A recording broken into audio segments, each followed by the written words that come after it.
Bayangkan kamu sedang melakukan hal yang benar. Kamu jujur. Kamu teguh pada prinsip. Kamu tidak ikut-ikutan. Tapi entah kenapa kamu mulai merasakan tatapan sinis, bisikan di belakangmu, bahkan komentar yang menusuk. Kamu bertanya-tanya, apa salahku, mengapa mereka membenciku? Wajar jika kita merasa tidak nyaman saat dibenci. Otak kita secara alami ingin diterima. Kita ingin disukai, ingin dianggap bagian dari kelompok. Tapi, inilah pelajaran dari para filsuf Stoik. Dibenci bukanlah kutukan, melainkan ujian karakter. Bahkan bisa jadi, sebuah bentuk penghargaan yang tersembunyi. Epictetus pernah berkata, jika kamu ingin maju, bersiaplah ditertawakan dan dibenci. Mengapa? Karena orang yang hidup dengan prinsip akan selalu terlihat aneh di mata mereka yang hidup dengan kompromi. Orang yang teguh akan mengganggu mereka yang goyah. Kebencian seringkali muncul bukan karena kesalahan kita, tapi karena keberanian kita.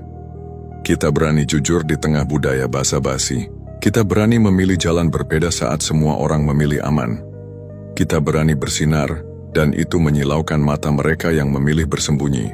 Jadi pertanyaannya bukan lagi, bagaimana agar semua orang menyukaiku, tapi lebih tepat, apakah aku dibenci karena hal yang benar? Jika iya, maka selamat. Kamu sedang menjalani jalan Stoik, jalan yang sunyi tapi penuh makna, jalan yang tidak selalu disambut pujian, tapi akan membentuk jiwamu jadi kuat, tenang dan merdeka dari pengakuan orang lain. Ingat, bahkan Socrates dijatuhi hukuman mati karena keberaniannya berpikir. Bahkan Marcus Aurelius, seorang kaisar bijak, dihujani kritik karena keputusan moralnya, tapi mereka tak gentar. Karena mereka tahu dibenci karena kebenaran lebih mulia daripada disukai karena kepalsuan. Maka mari kita gali bersama, mengapa dibenci itu justru menyenangkan? Apa yang bisa kita pelajari dari rasa tidak nyaman ini? Dan bagaimana kita bisa mengubahnya menjadi kekuatan batin yang tak tergoyahkan? Bagian 1. Sumber kebencian. Bukan kamu tapi cerminan mereka. Ketika seseorang membencimu, insting pertama kita biasanya langsung menyalahkan diri sendiri. Apa salahku? Atau, kenapa mereka begitu kejam?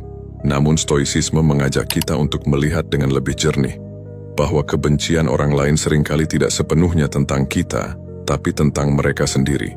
Filsuf Stoik Marcus Aurelius menulis dalam Meditations, ketika seseorang bersikap tidak adil, itu bukan karena dia jahat, tapi karena dia tidak tahu yang baik. Kebencian lahir dari ketidaktahuan, luka batin atau rasa terancam.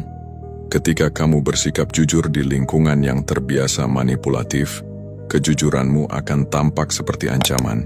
Saat kamu bekerja keras di tempat yang terbiasa malas, semangatmu akan dipandang seperti pamer.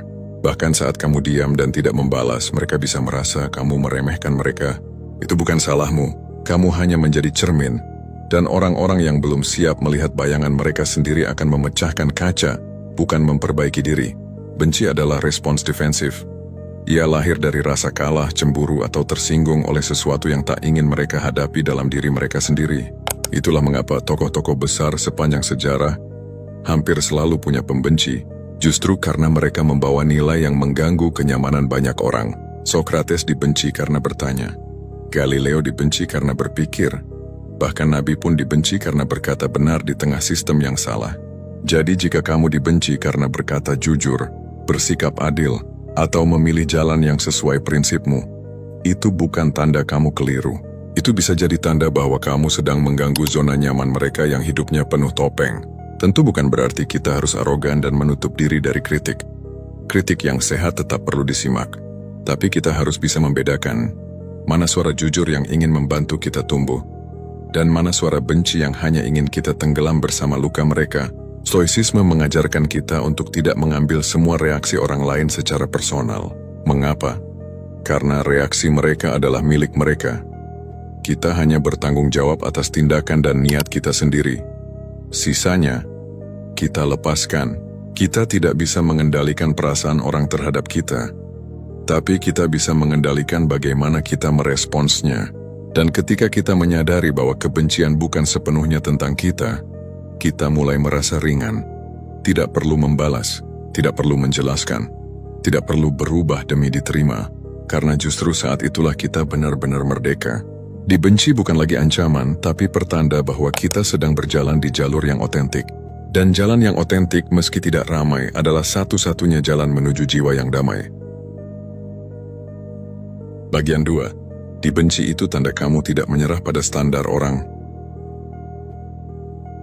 Di dunia yang serba haus validasi, banyak orang hidup dengan satu tujuan, disukai. Mereka akan berpakaian seperti yang orang lain anggap keren, berkata seperti yang orang lain ingin dengar, bahkan menjalani hidup seperti yang dunia anggap normal. Mereka rela mengorbankan prinsip hanya demi satu hal, penerimaan. Namun dalam filosofi Stoik, mengejar penerimaan adalah perang yang tidak pernah selesai. Hari ini kamu disukai karena yang satu, besok kamu harus berubah menjadi berbeda. Jika kamu hidup untuk standar orang, maka kamu akan terus mengorbankan dirimu sendiri. Lama-lama, kamu tidak tahu lagi siapa dirimu sebenarnya. Dan itulah mengapa dibenci bisa jadi pertanda kamu sedang menjadi dirimu sendiri. Ketika kamu memilih berkata jujur, meski menyakitkan, mungkin orang akan membencimu. Ketika kamu menolak ikut dalam kebiasaan yang salah, kamu dianggap sok suci. Ketika kamu tidak ikut dalam arus mayoritas, kamu akan dianggap aneh atau sombong. Tapi itu semua bukan tanda kegagalan. Dalam kacamata Stoik, itu tanda kemenangan kecil.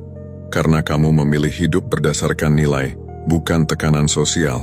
Epictetus menulis, jika kamu ingin maju, kamu harus siap dikritik, dijauhi, bahkan dibenci. Kamu tidak bisa memuaskan semua orang dan tetap memegang prinsip. Dan memang, menyenangkan semua orang itu mustahil. Bahkan orang sebaik apapun akan tetap dibenci.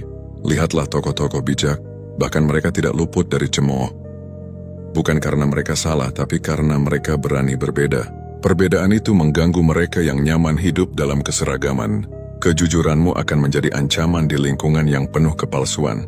Kesederhanaanmu akan mengusik mereka yang hidup dalam pamer. Keteguhanmu akan menyakitkan bagi mereka yang mudah kompromi. Jadi ketika kamu dibenci, cobalah lihat lagi alasan di baliknya. Apakah karena kamu membela yang benar? Apakah karena kamu menolak tunduk pada standar yang salah? Apakah karena kamu menjaga integritas meski harus berjalan sendiri? Jika jawabannya ya, maka kamu tidak perlu berubah, justru kamu perlu teguh.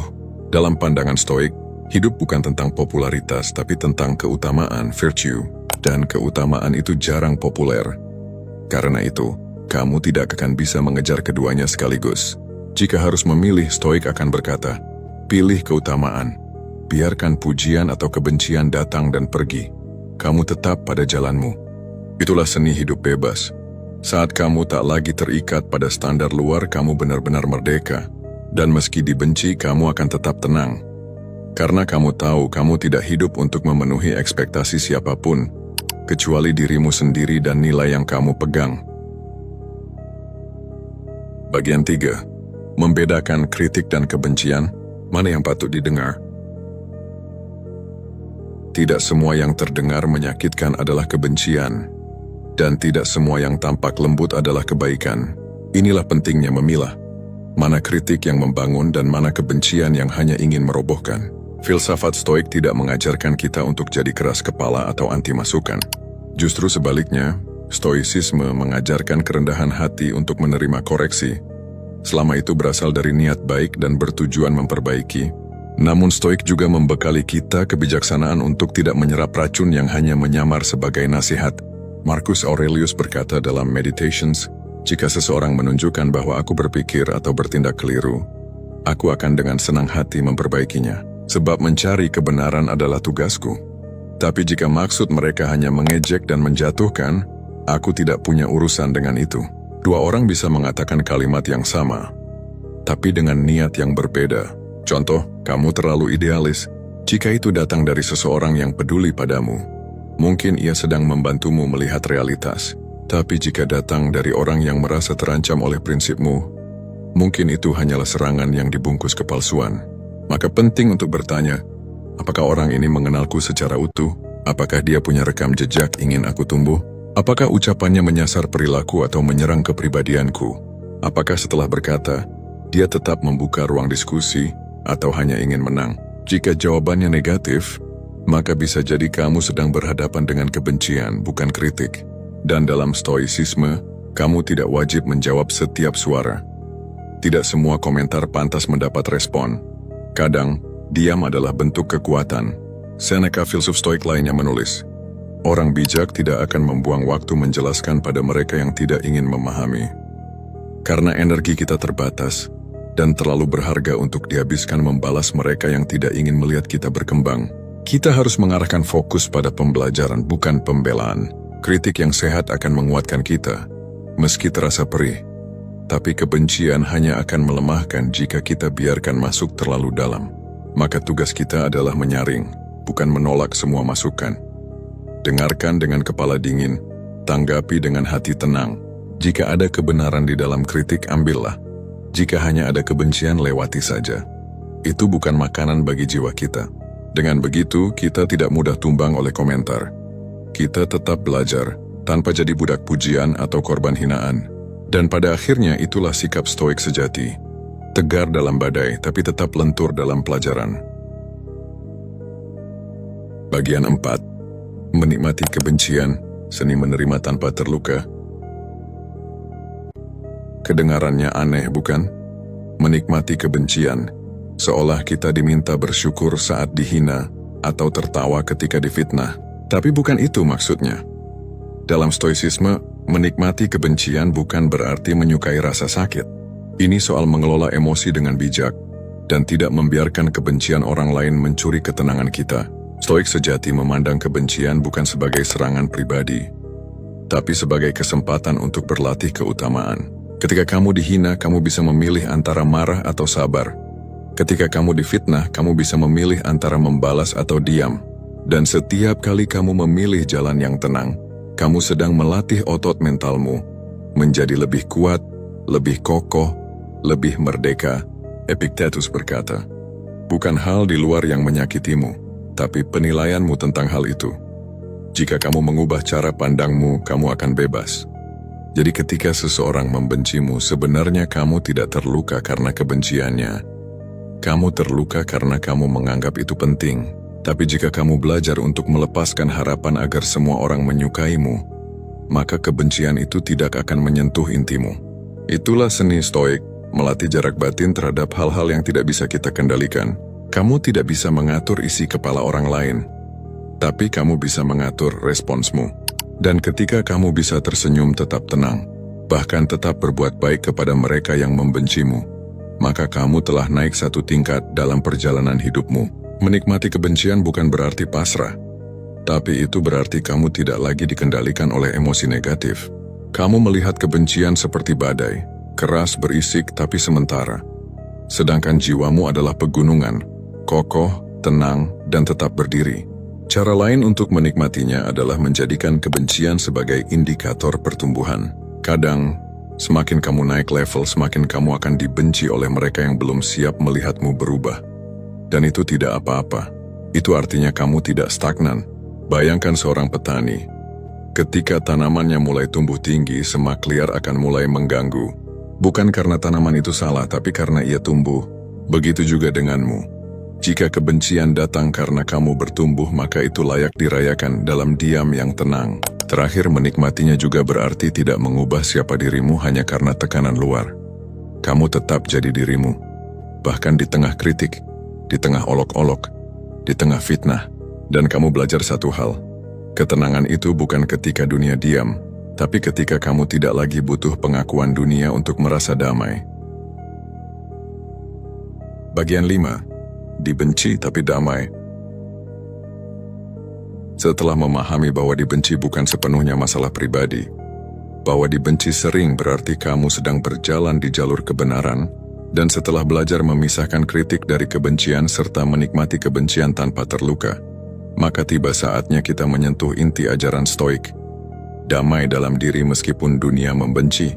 Marcus Aurelius, sang kaisar filsuf, sering merenung bahwa kedamaian batin tidak datang dari persetujuan dunia luar, melainkan dari keselarasan antara pikiran, perasaan, dan tindakan kita sendiri. Yudius Simbersker, jangan biarkan dunia luar mengacaukan hatimu. Damai sejati ada pada mereka yang mengendalikan diri, bukan mereka yang dikuasai oleh pendapat orang. Inilah puncak dari seni hidup stoik, kebebasan dari kebutuhan akan pengakuan orang lain. Dibenci berarti kamu sudah melepas satu beban besar, kebutuhan untuk selalu menyenangkan semua orang. Dan ini adalah salah satu beban terbesar yang sering membuat manusia gelisah, stres, dan kehilangan arah. Dengan melepaskan kebutuhan itu, kamu menemukan kedamaian yang tidak tergantung pada pujian, perhatian, atau persetujuan. Bayangkan jika setiap kali kamu melakukan sesuatu, kamu hanya berfokus pada apa yang kamu anggap benar dan baik, bukan pada bagaimana orang akan menilaimu. Bukankah itu jauh lebih ringan? Disinilah letak kekuatan seorang stoik. Dia tidak terombang-ambing oleh komentar baik atau buruk. Dia tidak gembira hanya karena dipuji dan tidak hancur karena dicaci.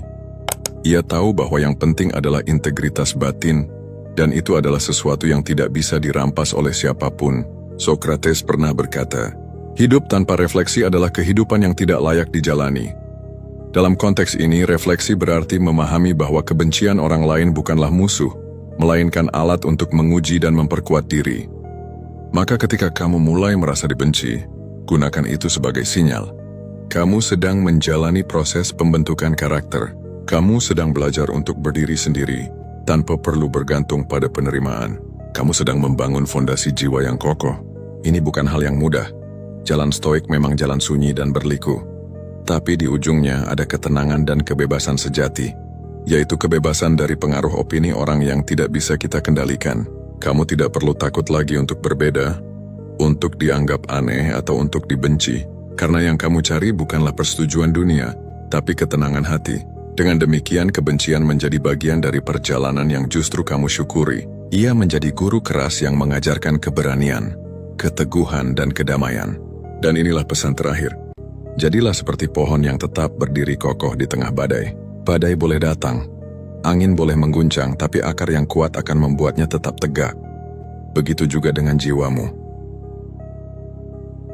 Dibenci bukan akhir, tapi awal dari keutuhan diri. Pada akhirnya kita semua ingin hidup damai, tapi banyak yang keliru jalan. Mereka mengejar penerimaan, mengemis validasi, berharap dunia mencintai mereka agar bisa merasa utuh. Padahal kedamaian yang sejati justru lahir saat kamu tidak lagi bergantung pada dunia luar, termasuk pada pendapat dan penilaian orang lain. Filosofi stoik tidak mengajakmu jadi dingin atau antisosial. Justru sebaliknya, ia mengajakmu menjadi manusia yang tangguh tapi tetap hangat, yang bisa menghadapi cemoohan tanpa kehilangan kasih, yang bisa berdiri tegak meski sendirian, dan tetap tersenyum meski tidak dimengerti. Kamu tidak perlu membalas kebencian dengan kebencian. Kamu tidak harus menjelaskan siapa dirimu kepada orang yang sudah bertekad salah paham. Dan kamu tidak harus berubah hanya karena mereka tidak setuju dengan pilihanmu. Ketika kamu dibenci dan kamu tetap berjalan sesuai prinsipmu, itulah kemenangan. Ketika kamu dicaci dan kamu tetap berbuat baik, itulah kemuliaan. Ketika kamu tidak dimengerti tapi kamu tetap damai, itulah stoik sejati. Ingat, dibenci itu menyenangkan bukan karena rasa sakitnya, tapi karena kamu tahu kamu sedang tumbuh. Kamu sedang diuji, dan kamu tetap kuat. Kamu sedang ditentang, tapi kamu tetap tidak goyah. Kamu sedang diasingkan, tapi kamu tetap utuh. Itu tandanya kamu sedang naik level. Dan di sana, di titik itulah, kamu akan merasakan kebebasan sejati. Bukan karena semua orang menerimamu, tapi karena kamu sudah menerima dirimu sendiri. Jangan takut dibenci. Takutlah jika kamu mengorbankan jati dirimu hanya demi disukai. Jadilah kokoh dalam kebenaran, tenang dalam badai, dan damai meski sendiri. Karena pada akhirnya satu jiwa yang selaras dengan nilai hidupnya lebih berharga daripada 1000 pujian kosong dari dunia. Dan itu adalah hidup yang pantas dijalani